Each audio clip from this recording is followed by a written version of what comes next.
Greetings, it's Iain from RTL here. Welcome to another Saturday video. So that always means that Richard's joining me. Hello again. Hello again from last night. How are you on this quite sunny day, although it's been spitting down, but still it's not a bad day at all. Yeah, It's the warming. sun's just gone in. It's just come overcast here. All right, okay. We have been out for a walk. Oh no, tell a lie, the sun has just come out again. The sun has got his hat on. Hip, hip, hip, hip, hooray. Yeah, that's for another video, I think. Anyway, today, this is one of the requests that someone's asked for us to do, and it's punk songs. Now, we've just had a conversation, and we've had a conversation with one of our punk gurus, Mr. Mike's Vinyl Spiral, and Richard can explain the rest. Well, thanks a million for that one. That's right. Well, basically, the genre of punk, okay.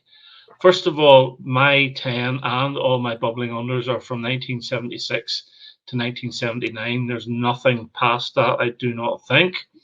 I know punk has gone into the 80s as well, especially American punk and so forth, but I'm sticking to the British punk. Now, what is punk? Obviously, punk is like an attitude, really.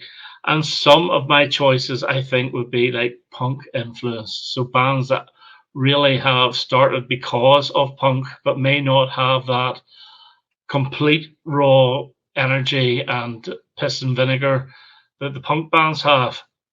But I'm still counting them. So they're all sort of grouped under the same umbrella, although some are harder than others, if you see what I mean.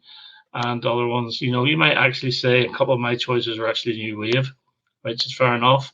However, I'm putting them under the punk banner, and that's it. So keyboard warriors can say, no, that's not punk. Well, fair enough, because I'm doubting some of these myself, but I'm still putting them in.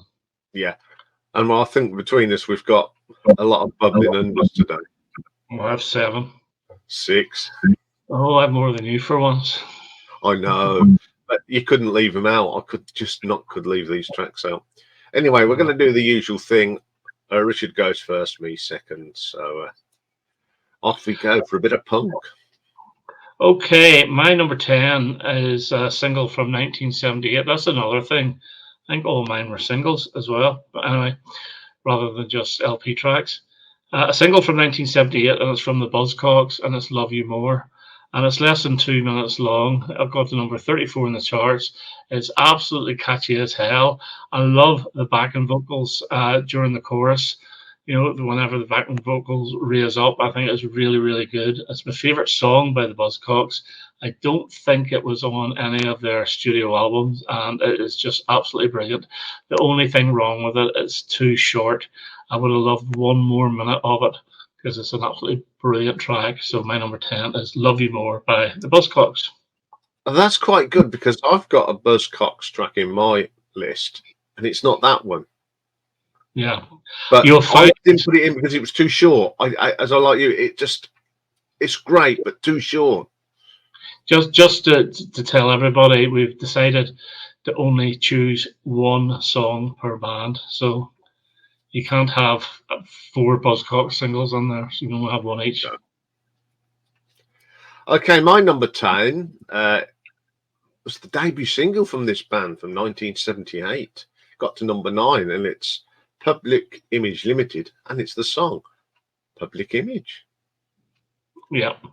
We thought, what would happen after the Sex Pistols thing? And up pops Mr. John Lydon. Yeah. Doing the business again. And I remember this. I heard it on the radio and thought, that's Johnny Rotten. So you sort of have to go into them days, we didn't have internet. We had to go into the newsagents and scowl through the sounds, which was the thing to do. And so I just love the energy in that, the guitar riffs. It's just dirty and nasty and up your society.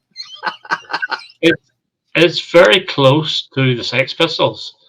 That debut single, you would think it was the Sex Pistols. Then they went all weird after that with Death Disco and all that sort of stuff. But the first time I actually heard that single was in the 80s because I bought the single This Is Not a Love Song, which I think was brilliant. And the B side was actually Public Image Limited. And I'd never heard it before. And I thought, this is fantastic. Two brilliant tracks on the one single, but that's a really good choice. I don't have it in my top 10, but I may have it in my bubbly unders. Okay, my number 9 is a debut single as well from 1977. Got to number 11 in the charts, but I got to number 2 in Ireland, and it's the Boomtown Rats looking after number 1, which I think is absolutely brilliant. Those first 3 Rats albums are really, really good, but this is a fantastic debut, and they actually performed it on the show Mark that Mark Bolan had in late 77. So you saw them actually doing it live then. And I think it's absolutely fantastic. It is the best track off that album, and it thoroughly deserved to get to number 11. And the Rats singles of the late 70s were brilliant. All of them were really, really good. So looking after number 1 is my number 9. Okay, well, I haven't got no Boomtown Rats at all in this because I'm going to be doing something from Boomtown Rats. So I thought I'd leave it out. But it's a great song, and you're right. Them first 3 albums by the Rats are just incredible, and then all the wheels came off, didn't they? A little bit. That's a great choice. It's a great song. Yeah, I remember watching that on Mark's show because I used to watch that. You know, it was a must when it was on. You know, everything stopped in our house, so I could watch that. But yeah, it's a great choice. Okay, my number 9 is this it's the second single from the debut album from the Skids, Sacred Dance. Now the song got to number 10, and it's Into the Valley. That bass line, dum, dum, dum, brilliant, absolutely brilliant track. First time I heard that was on Top of the Pops, and I just. Wow. Another band that started off brilliantly and just went down the pan. Well, they went down the pan after Stuart Adamson left. Yeah. Because he was one of the major songwriters. And they did one album called Joy, which I've heard, and it's not very good. After Adamson left, and obviously Adamson went on to form Big Country. But I liked them in the Skids because I don't think that Adamson's a great singer. Or was a great singer. I thought Richard Jobson had a better voice, but it's a good choice. I didn't pick it, although I do have Skids somewhere in this list, be it on the top 10 or bubbling under. Well, my number 8 is an American band, and it's the Ramones. And it's Sheena as a Punk Rocker from 1977, and it got to number 22 in the charts. And I can remember this vividly because I had a friend that lived in a farm, and his father was a policeman. And they used to have a disco called the Blue Lamp Disco for the kids to keep them out of trouble. And he kept all his records in one of the barns. And, you know, the actual turntable and everything was all set up so you could actually go in and play, or Raymond could. And we used to go in, and there was 2 songs on this list that used to get played an awful lot. One is Sheena's a Punk Rocker, and I absolutely loved it. And I never got it as a single, but I did buy in 1983 the 12-inch version of the Ramones' Time Has Come Today. And the only reason I bought it was because the B-side was Sheena's a Punk Rocker. And so, yeah, it gets my number 8. Brilliant track. It's just a classic, isn't it? It is. Yeah, Ramones is in my list, so... but it's not that one. So yeah, I like that track as well. It's probably my second favourite Ramones track. That would have been great, having a big band to play it loud and proud. Oh, yeah, great. But anyway, my number 8 is from 1979. It's the title track off the second album of this band. This single got to number 23, and it's Valley of the Dolls, Generation X. Right, okay. Is it punk or is it new wave? Well, I'm going to be saying that as well. Yeah, but it's Billy Idol. doing Mhm. the business. The guitar work for me, the riffs and that are punk. Yeah. It's a Well, punk sound. they started off as punk anyway, because Your Generation is a punk song, so it is. And I do have a Generation X one somewhere in this list as well. Yeah. So That's as a far good as I'm chunk. concerned, it comes under punk because they're a Yeah. punk band. Well, my number 7 is regarded as the first British punk single, and it's The Damned New Rose, released in 1976, and it didn't chart. And it was produced by Nick Lowe. It's off their first album, Damn Damn Damn, and it's absolutely brilliant. It's totally in your face, really in your face, and I think it's absolutely excellent track. There's a couple of other Damned ones I could have chosen, but this is their most punk song because they went a little bit new wavy as well. I thought by the end of by 1979 or so, but this is just true blown punk, and it is brilliant. I think it's my number 7.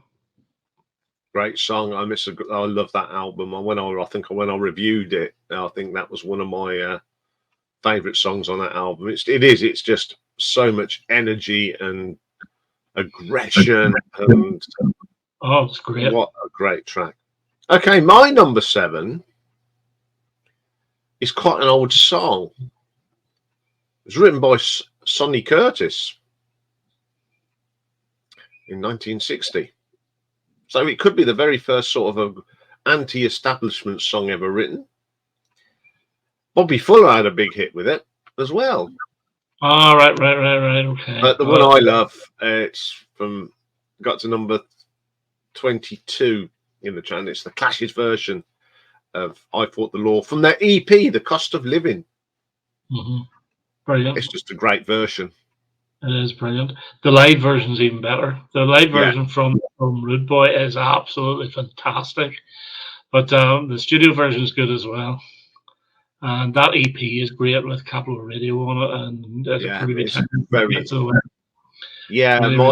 Last night I was saying about my friend's sister she had that EP, and she put it on tape for me, and I've lost the tape. So that is one when you've got a list of EPs and singles you're looking for, that is one I'm looking for. So anyone sees it, let me know. I've got a copy and you're not getting it. No, but it's a great EP. Right, my number 6 is a single that was released in 1978 on the Rigid Digits label. Then it was reissued in 79 on Rough Trade. It didn't chart, and it's Stiff Little Fingers, Suspect Device. Now, if New Rose was in your face, this is even further in your face. This is knocking you down with Jake Burns' voice. Absolutely brilliant. Now, I will admit, I do prefer the album version to the original single version. The original single version is just a little bit too raw and just not quite as well recorded.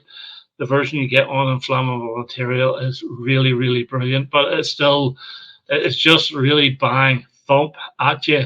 And his shouting, magnificent. He can sing, but that's the best of it. He is really letting it rip, but he can sing, and he's really singing from the throat as well.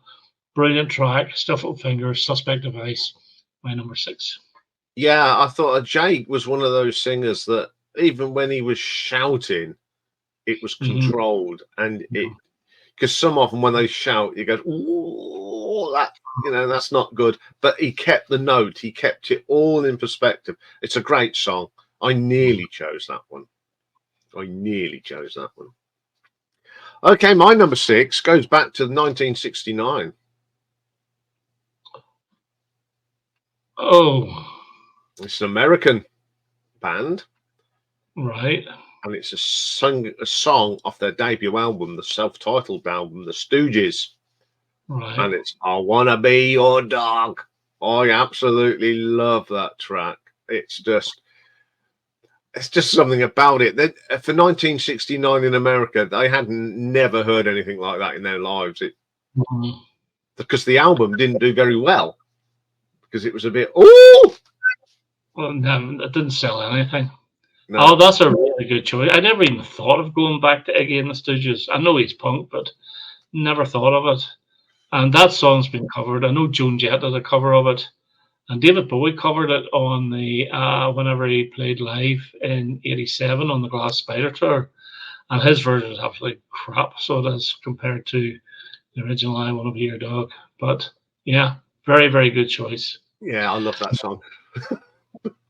My number five is a debut single in 1977 from the Stranglers, and it's "Get a Grip on Yourself." I think it is my favorite Stranglers single. Got to number 44 in the charts. Now this is punk with a difference. This is like I always look at the Stranglers as a punk version of the Doors because there's a really very keyboard heavy song, "Get a Grip on Yourself," but it is mesmerizing. I absolutely love it. And I think it's Hugh Cornwell that sings it. I'm not 100% sure actually. But his voice, whoever it is, if it's him or JJ, I think it's Hugh, it just works so well with it. It's gruff, but it's not overly gruff. And then those swirling keyboards all around it. Brilliant track from an absolutely brilliant album, the best punk album ever. Rats Norvegius is my number five. Yeah, I think that Dave Greenfield was just a magical. He was he made punk a bit more trendy, didn't he, with his swirling keyboards. You just know when he's playing it's a Stranglers song just by the keyboard. Yeah, and that is a great album. Won't be the first time today we'll hear about the Stranglers. So, okay, my number five. Now, I was in a bit of a thing here. Well, I'll say it's Sham 69. And there's two songs I love. One, of course, is If the Kids Are United. But I went for their second single from That's Life album. Got to number 10. It's Hurry Up, Harry. We're going down the pub. I just love that song. I think it's, it's everyone's had a mate that, oh, come on, we're going down the pub. And I think it's just, even these days, one of a guy we used to call him, we called him Harry. His nickname was Harry. Because you'd go round for him and he was still passing about. And it was just one of me, I'm like, come on, Harry. And his dad was in the thing. He says, obviously, like a bit of Sham 69 then, lads. Yeah, it's a great song. Jimmy Percy. I nearly picked that. Very, very nearly. And I was actually going to put it as the bubbling under and I forgot. So I'm glad you picked it. Well, my number four, and this is, we'll start matching with groups now because you've already mentioned them. My number four is The Clash, 1978, number 19, and it's Tommy Gun. It is my favorite Clash single. There's a live performance that they did on either the Old Grey Whistle Test or something else, or one of those shows. It's absolutely brilliant, really, really brilliant. I love the drums, the Tommy Gun drums at the start, and then the crashing guitars, and Joe Strummer letting it rip with the vocals, and then even Mick Jones's sort of semi-lead guitar bit. Really, really brilliant track from a really good album, Given Enough Rope. And the B-side is a really good song as well called 1-2 Crushing You, which is good fun, really, with Mick Jones on vocals. But Tommy Gun, brilliant track, and it's one of their biggest hits as well. Number 19 and 78 is my number four. Yeah, it's one of my favourite Clash songs and probably one of their best albums. So good all round. That is a great choice. Okay, my number four is a band that you've already mentioned, and it's from your neck of the woods, so we know who it is. And it's Stiff Little Fingers from 1980, At the Edge. It's that good, that's not punk. And then it goes into the great riffs. Jake just does a great performance. I mean, I know I see it on Top of the Pops and he's miming to it, but he puts so much into his mime. It's just one of the great punk songs, At the Edge, Stiff Little Fingers. I think that's their biggest hit as well. Yeah. One of the biggest hits, either that or Listen. I think it was At the Edge was a really good track. In fact, that album, Nobody's Heroes, side one of that is just perfect. Absolutely perfect. It's one of the perfect punk sides of an album, isn't it? It is, definitely. The second side's not as good, but second side still has Tin Soldiers on it, which is really good as well. But Well, my number three is this other record that we used to play quite a bit in the barn excuse me, my friend's house, and it's the debut single by The Jam. And it's In the City, number 40 in 1977. That guitar riff by Paul Weller, absolutely brilliant. And Bruce Foxton's bass is absolutely brilliant. Rick Buckler's drums, try saying that with a skinful, fantastic. And even, was it the Pistols stole, well, I'm not too sure which was recorded first, maybe it wasn't, but it's believed that the Holidays in the Sun, it's the same riff as In the City. Absolutely fantastic. 2 minutes and 20 seconds or something, and brilliant debut single by The Jam. That's my number three. Great track. It's a shame they didn't just stay as a punk band. Yeah, well, I know. I think they really got better with All Mod Cons and Setting Suns and Sound Effects. Those three albums are just, 5-star albums for me. Okay, my number three, we're going to cross the pond. A band that you've already mentioned. That's the Ramones, and it's from their debut album, and it's the one and only Blitzkrieg Bop. Hey ho, let's go. Go, which was used on an advert for the AO Electric company. I just love that. Well, so do I. Oh, it's just, I remember bopping around to that as a kid, because obviously my mate's sister was the one that really got me into punk, and she used to just put these songs on. Even as I said last night, he wasn't there, I'd still go around and she'd just keep playing all these songs. And the Ramones, I'd never heard of them, and she only heard of it because she had a friend in America who sent the single to her, and it's just one of the classics. It's just energy from one of the great bands. Have you heard the Beautiful South cover, Blitzkrieg Bop? It's actually it's slowed down, but it's actually really good. So it's on their Gold Diggers album. You should look it up. It's different, but it's fun. Okay, now I'm in a bit of a dilemma here because my number one is the one that you may not think is punk, but it's sort of influenced by punk. And my number two is just pure punk, and I'm thinking of switching them, but I'm not going to. So my number two is the Sex Pistols. And which one have I chosen? 1977, number 6, and it's Pretty Vacant. I think it is their best single. That guitar riff by Steve Jones, absolutely brilliant. And then the sneering by Johnny Rotten, really, really good track. My brother bought that single way back in the day too. I was never that keen on it at the time, but I love it now. So Pretty Vacant, 4 fantastic singles off that album, and I'm sure you'll have one of them. But I'm putting it as my number 2. Yeah, I mean, I love the live version that they did at the reunion. It's I love the original one, but once they got older and their playing got better, the version they did in Camden is absolutely killer, and Johnny was on fire. Yeah, what a great track. I nearly went with that one because my number 2 is, of course, is a Sex Pistols song. And what one did I go for?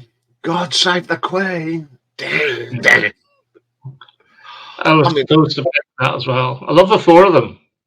Yeah, they're just great. But okay, people say, why have you chose that? Well, because I am quite for the royal family, but when it comes to music, that's just got so much energy, and it's got, again, Steve Jones, that riff at the beginning is just amazing.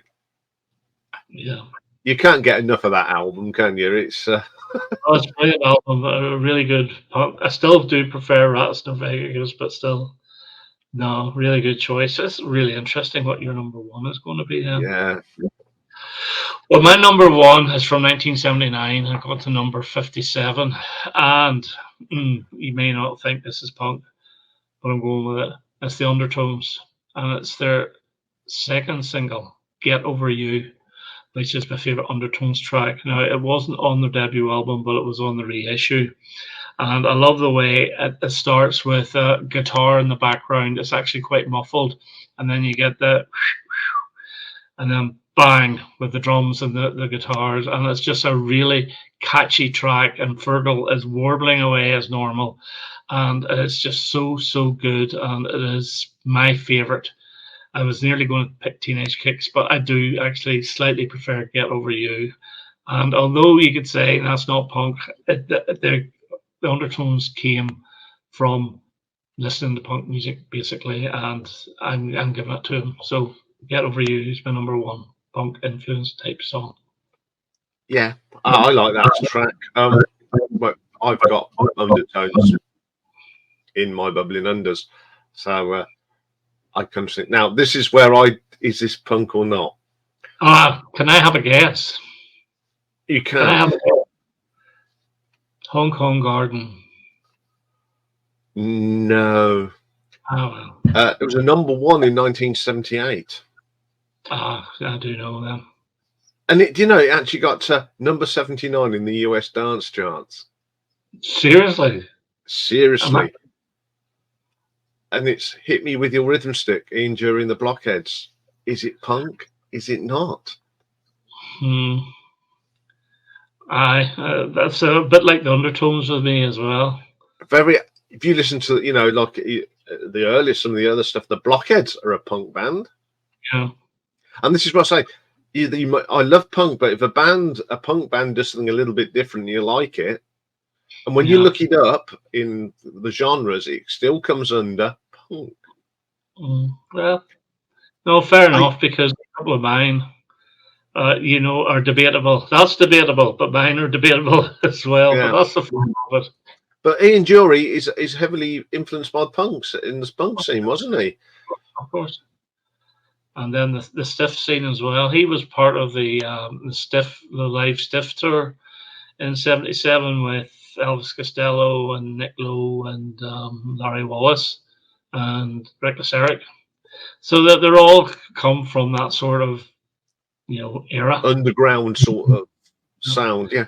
I just love it. I think the double saxing is brilliant. It's a great vocal for me, and it's just a great song. It is very good. No, good choice. Different choice, but a good choice. I'll give you that one, without doubt. So the Warriors will be after me, I think. I'll go through me first, though, because I picked the undertones. Well, I have got 7 bubbling unders, so I'll fire through these. And believe it or not, I'm going to give it one to Susie and the Banshees.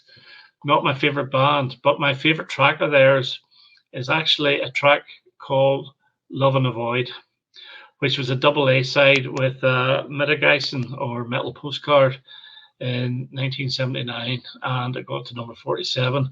Now, Love and Avoid is their most punk type single. It's their most in your face, raw guitar sounding single. It's even more so than something like Hong Kong Garden, which I do like as well.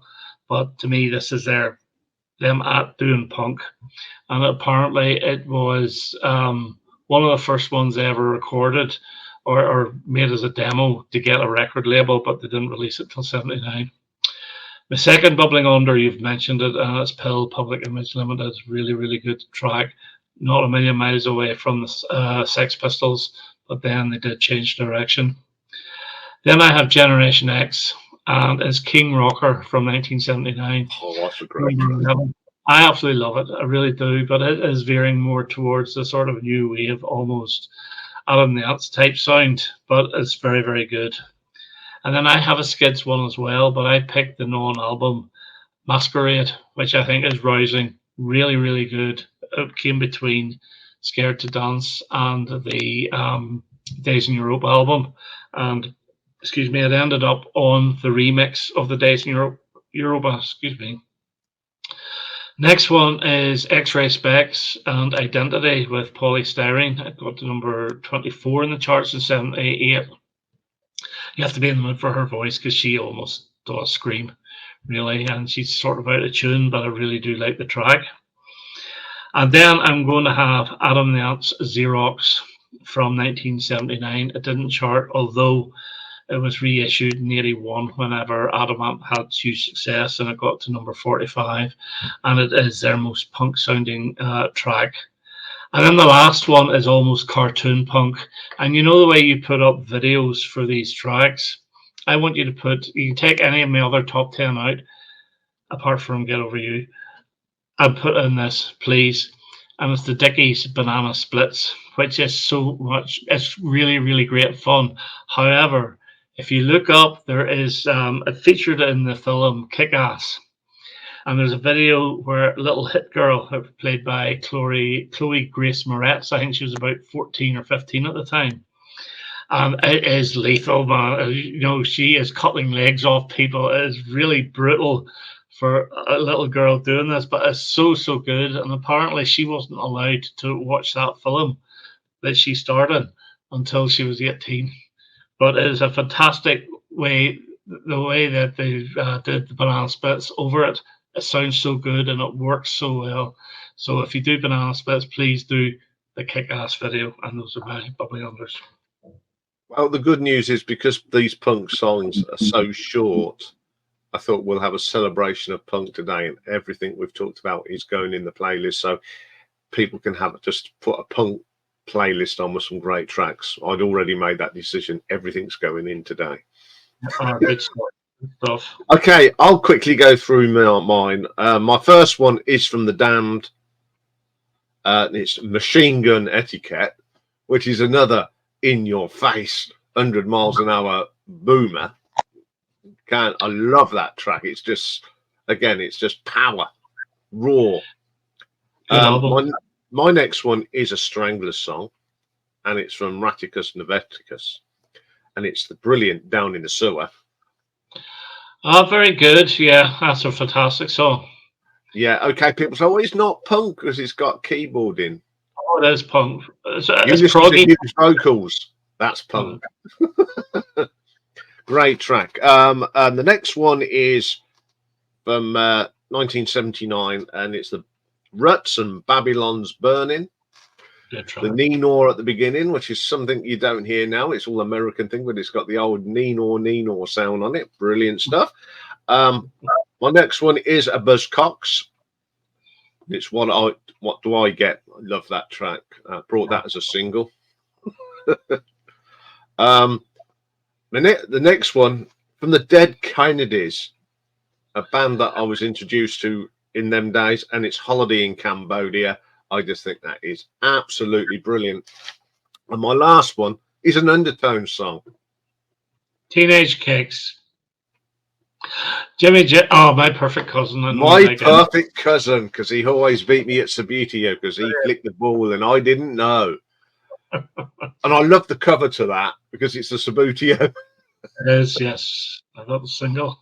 Yeah, I have as well. And I played Sabutio, so it was and is it punk? Yeah, of course it is. It's a song about growing up and hating your cousin when you wanted to beat him up because he was so smarmy. And it's a great vocal from Fergal. Yeah. Teenage Kitsch nearly got in, but it's just as well, so it is. Yeah, the other songs have done really good. Like they had one called You Know My Name, Look Up the No, what's it called?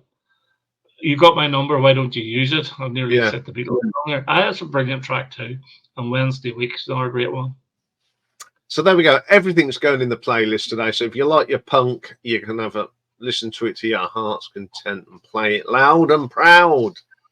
Even though we haven't got the punk hairdos, although we have on the thumbnail, it's just nice that we still love the music. Anyway, I really enjoyed that one. It was a hard one to do because there's so many. So many. Anyway, we haven't decided what we're doing next. We'll discuss that when we're finished because I've got the list in front of me. So all it gives me is say thank you for watching. We'll be back in a couple of weeks' time, no doubt, chewing the curd again. And so it gives me say it's good night from me. That's goodbye from him. He's actually got it right this time. Well, hey. I'm looking at the curtains, that's why.